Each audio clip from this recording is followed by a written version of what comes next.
Assalamualaikum warahmatullahi wabarakatuh. Perkenalkan, nama saya Oktaviani Sinta dari Pendidikan Jasmani 2B dengan NPM 192191058. Di sini saya akan menjelaskan tentang status gizi dan perhitungan status gizi. Nah, yang pertama ada pengertian status gizi. Menurut Cakrawati Dewi dan Mustika, status gizi adalah keadaan tubuh yang merupakan hasil akhir dari keseimbangan antara zat gizi yang masuk ke dalam tubuh dan penggunaannya. Nah, yang kedua ada metode penilaian status gizi, yaitu metode penilaian status gizi dibagi menjadi dua, yaitu secara langsung, yaitu ada antropometri. Pengukuran antropometri adalah pengukuran terhadap dimensi tubuh dan komposisi tubuh. Ada juga pengukuran antropometri bertujuan mengetahui status gizi berdasarkan satu ukuran menurut ukuran lain. Yang selanjutnya ada pengukuran antropometri dapat dilakukan untuk mengetahui status gizi dengan berbagai cara, yaitu seperti massa tubuh, pengukuran linear panjang, dan komposisi tubuh. Nah, untuk massa tubuh, yaitu menimbang dilakukan dengan pakaian seminim mungkin dan tubuh dalam keadaan tidak berkeringat, lalu menggunakan alat timbangan berat badan standar dengan ketelitian sampai 100 gram. Nah, yang selanjutnya ada pengukuran linear. Pengukuran linear yaitu pengukuran tinggi badan dilakukan dengan berdiri tegak tanpa sepatu. Lalu mengukur tinggi badan menggunakan sentimeter yang fleksibel dan tidak elastis yang ditempelkan secara vertikal dan pada dinding atau tiang tegak menggunakan alat pengukur tinggi badan stadiometer. Pengukuran panjang badan dilakukan balita pada umur kurang dari 2-3 tahun yang sukar untuk berdiri pada saat mengukur tinggi badan. Pengukuran lingkar kepala biasanya dilakukan kepada anak untuk mendeteksi kelainan ukuran kepala, hidrosepalus besar, dan ukuran kepala kecil, mikrosefalis. Nah, pengukuran lingkaran dada dilakukan pada anak berusia 2-3 tahun. Rasio lingkar dada dan lingkar kepala dapat digunakan sebagai indikator kekurangan energi dan protein. Ada juga lingkar lengan atas atau pita lila. Pengukuran lengan atas biasanya digunakan pada anak balita serta wanita usia subur. Nah, yang selanjutnya ada pengukuran tinggi lutut. Biasanya dilakukan pada usia manula karena pada manula terjadi penurunan massa tulang yang menyebabkan bungkuk sehingga sukar untuk mendapatkan data tinggi badan yang akurat. Selanjutnya ada pengukuran lemak dan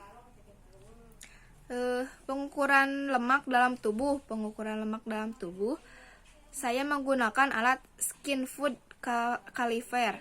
Cara penggunaannya yaitu yang pertama ada kulit bagian lengan ditekan kemudian dicapit, lalu dilihat ada ukuran mm.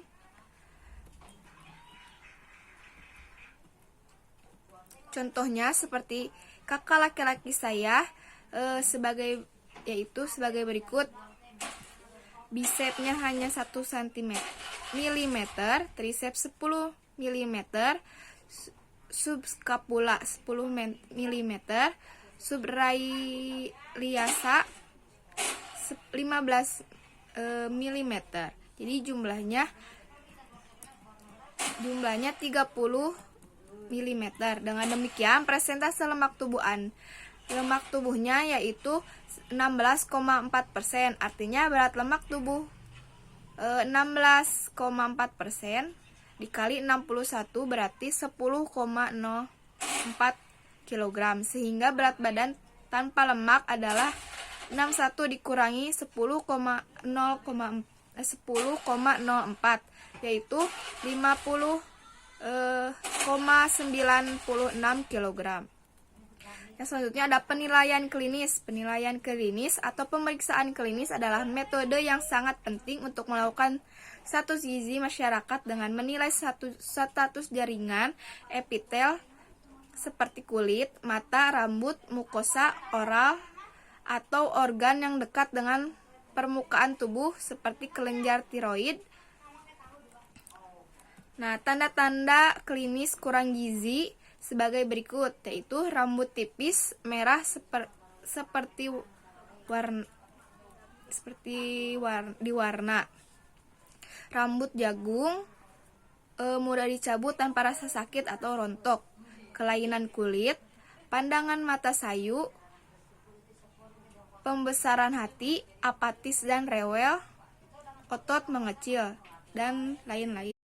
Nah, yang selanjutnya adalah penilaian biokimia. Nah, penilaian biokimia atau pemeriksaan laboratorium dilakukan melalui pemeriksaan spesimen jaringan tubuh seperti darah, urin, tinja, hati, dan otot yang diuji secara laboratoris terutama untuk mengetahui kadar hemoglobin, ferritin, glukosa, dan kolesterol.